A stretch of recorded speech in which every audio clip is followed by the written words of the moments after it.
Well, unfortunately, we can't go back into the Black Sea, and and that's one of the first mistakes that he made was withdrawing all our warships from there, from the area. We should, I agree with my colleague, we should send 3 more drones over that area and show the Russians that we don't care what they say. This is international waters. This is an international incident.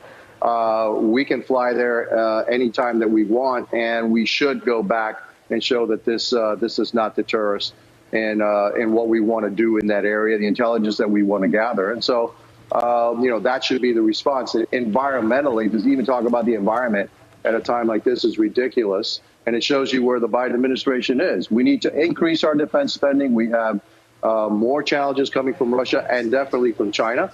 And also, the other thing is, as a signal, he should reverse his energy policies here in the United States and say, what this is going to cost you, Russia, is going to be dollars. We are going to be the dominant energy producer of the world, not you. And so there's a whole list of things that he could do that to punish the Russians for what they did yesterday. Congressman, you mentioned the environmental concern coming out of the White House with regard to this incident. You heard in Lucas's report, spokesman saying it was both unsafe and unprofessional.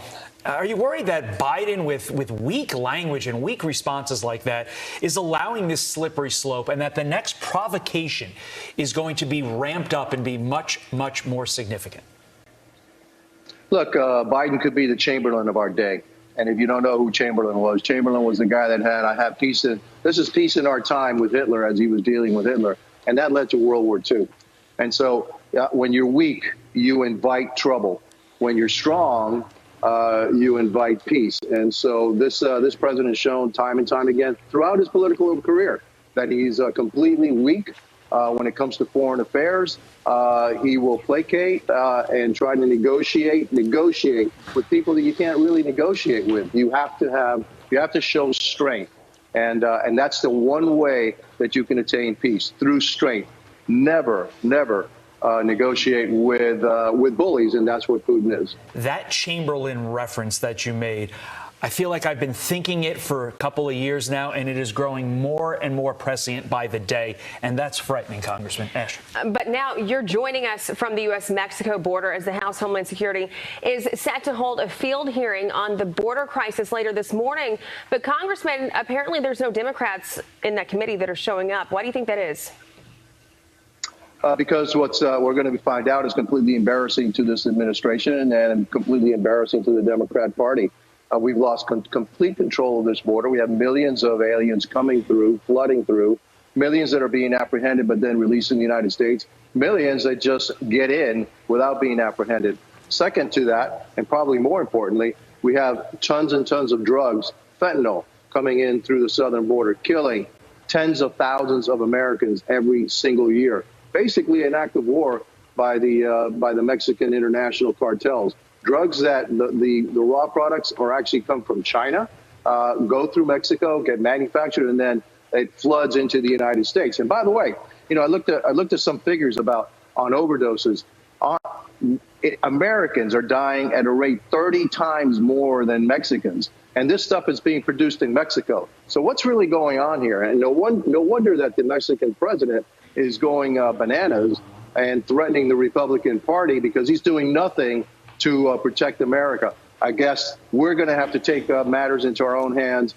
That is our duty as representatives of the people, to protect the American people. And that is actually Joe Biden's #1 duty. And he's failing miserably when you have 100,000 Americans dying every year from the fentanyl that's coming through this border. And we know exactly who's doing it, and we're doing nothing about it. It's not just Joe Biden, though, Congressman. Not only are Democrats boycotting this hearing, they're also issuing statements like this, albeit on the Senate side. Senate Judiciary Chair Dick Durbin hesitating yesterday when asked if cartels should be deemed as terrorist organizations, saying, quote, "It's complicated. They are a threat to our well-being or common good and our security in this country. Do I think that's terrorism? Yes, I do. But I want to ask the question, what does it mean if we make that declaration in terms of our relationship with Mexico?" Again, very weak language. Based upon your time at the border so far on this trip, I know you toured it yesterday right before coming on the air with us. What have you seen, and doesn't that lead you to believe that, yes, we should designate these cartels as terror agents? Look, they're enemies of the United States. And in my estimation, it's almost as they were enemy combatants because they're killing us. They're killing us. They're killing young people from the age of 18 to 34. I think it's the highest rate of death is through drug overdose coming from Mexico. 100,000 of us. Hey, when Al Qaeda came on 9/11, 3,000 Americans died. We went to Afghanistan and fought a war for 20 years. All right. That's 3,000 people. We got 100,000 people that are dying every single year here in the United States. We know who's doing it. We're doing nothing about it. Yes, they are. It's a terrorist organization. When I had Christopher Wray in front of me, I said, don't you consider them terrorists? He kind of hemmed and hawed about it because he knows the implications of what that would mean if we designated them a terrorist organization. And we have to be strong with Mexico. And the Mexican president said, hey, you've got to control this. You've got an out of control situation at your border that's killing Americans, and you're doing nothing about it. And if you don't do anything about it, then we're going to have to do something about it. Well, it sure would be nice for the Democrats to at least show face at this field hearing today, especially in light of what happened with the rushing of the migrants to the border.